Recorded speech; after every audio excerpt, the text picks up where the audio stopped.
Hello everybody, it's Jake, and today I'm going to walk you through how I painted my Drukhari Reavers. I recently brought Cadmium Yellow Deep and I made this little color chart just to see how it would react to some other colors. So that's why I have quite the limited palette. As for what's on the palette today, I got Phthalo Blue, Phthalo Green, the Cadmium Yellow Light, Cadmium Pale Hue, Cadmium Yellow Deep, Brilliant Yellow Pale, Cadmium Red Medium, Permanent Orange, Titanium White, and Burnt Umber. I did not need those three yellows. I could have went with just Cadmium Yellow Deep. That's what I have. For the first step, we're going to do our Preglaze. I just take Phthalo Blue and thin it down to a melted ice cream consistency. I'm going to slather the whole model with this color, and I mean the whole model. If I miss any part, it was an accident. You're going to do this for all three models. The reason I'm doing this is to establish the darks. You're going to let the paint sit on the model for about 15 minutes. And when you go to take away the paint with the makeup sponges, you're going to have a very nice blue tint left behind. And I'm going to do this for all three models.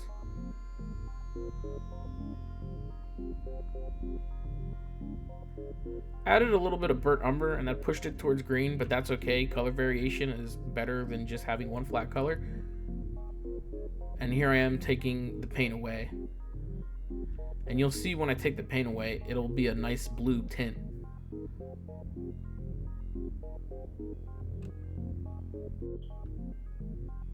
See how much comes off the makeup brush there?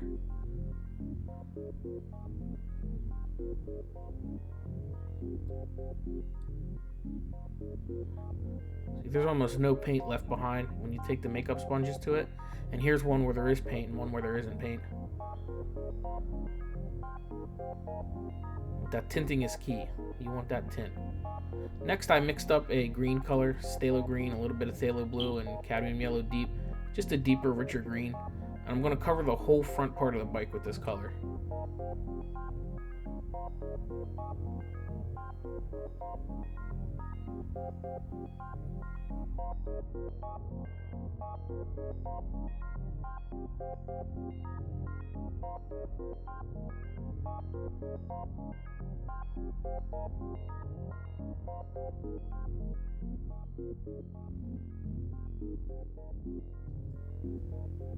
Next, I'm going to take Brilliant Yellow Pale, mix it in with some of that green. That'll be my highlight color for the carapace of the bike. And here I'm determining where I want to place the highlight. The light that actually falls on the bike is not where I want it to be. I want it to be closer to the top edge of the bike. And you'll see the transition I make here. I want it brighter at the top to taper into that darker green down at the bottom.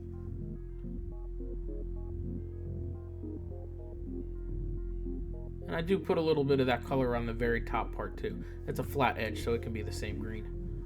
And then for the other side, that light is not going to hit that top edge because the sun don't get there, so it's going to go along the outer edge of the bike. And that's how I place my highlights. It's probably wrong. It most likely is wrong. But if anybody has any tips for placing highlights, please help. That's something I could work on. And here's all three of the bikes for comparison.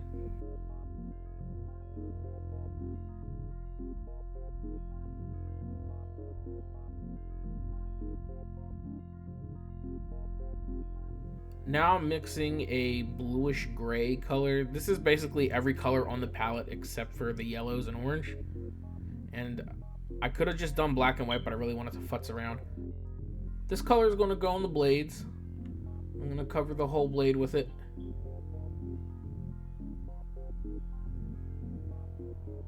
You're going to want to hit the bottom parts of this model too. There's the gun, the under parts of the engine, the exhaust in the back. You can put this color on there too.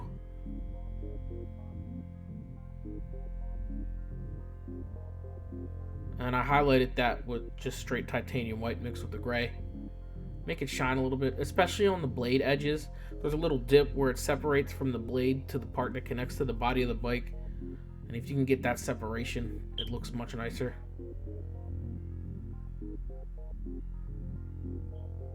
For the exhaust, I added a little bit of burnt umber, almost as a weathering color, to give it that grungy look.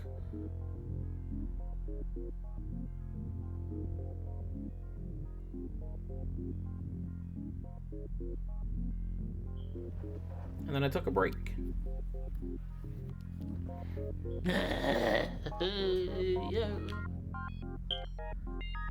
Now here I'm working on the bodies.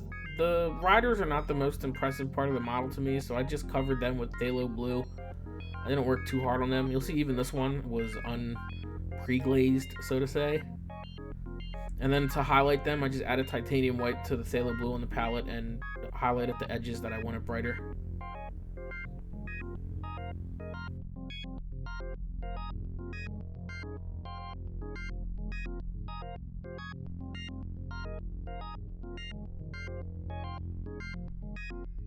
Next, I worked on the lone saddle that was open to work with. This is the one that has the model knot on it. I just took burnt umber and cadmium yellow deep and split the model down the center and pushed it more towards burnt umber. Some of that green got mixed into it, so it pushes a little green. But to mitigate that, you just keep adding burnt umber or yellow.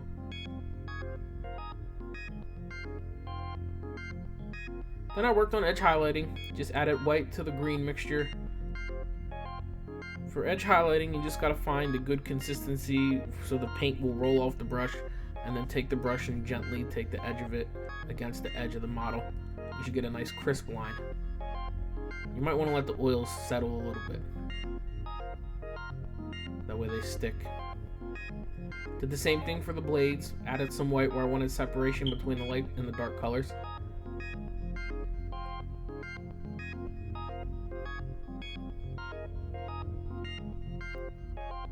For the skulls on the bike, I just hit it with Brilliant Yellow Pale. It mixed in nicely with some of the blue that was already on there from the Preglaze, and because it's such a small part, it didn't need that much work to look good. Same for the hair. I just took some red, put it on, and came out to a purpley red, and then mixed it in with permanent orange and red mixed together to get a brighter highlight color, and the hair came out pretty nice too. And then for the hardest part of the model, I tried racing stripes to get that Jet Moto PS1 look on the bikes. The paint was a little too thin to stick over the wet paint that's already there, so I really had to work at it. You just keep going over and over and over the parts until you get the vibrancy that you like.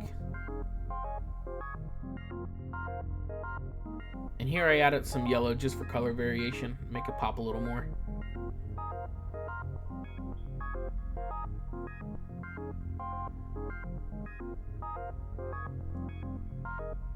And here's the final product. I like the way these turned out. I wish I had pushed the contrast just a little bit more and bumped those highlights a little bit brighter on the green. But overall, I think it's pretty nice looking. You can see the visors here. I'm sorry I didn't go over them in the tutorial. I couldn't find really usable footage to go over them, but they're basically orange and yellow. And here you can really see the separation in the blades. There's a little sky-earth reflection going on, which is quite nice. But again, I wish I could have pushed that a little bit more to make it pop. You can see some of the other minor details I put in, like the black against the orange on the bike here. But overall, I think it came out very nice. I like the way these models look. And I can't wait to put them on the table to play a game of 40K with them. If you like what I'm doing, like, comment, subscribe, all that shit, and then catch you in the next video. This has been Jake. See you next time.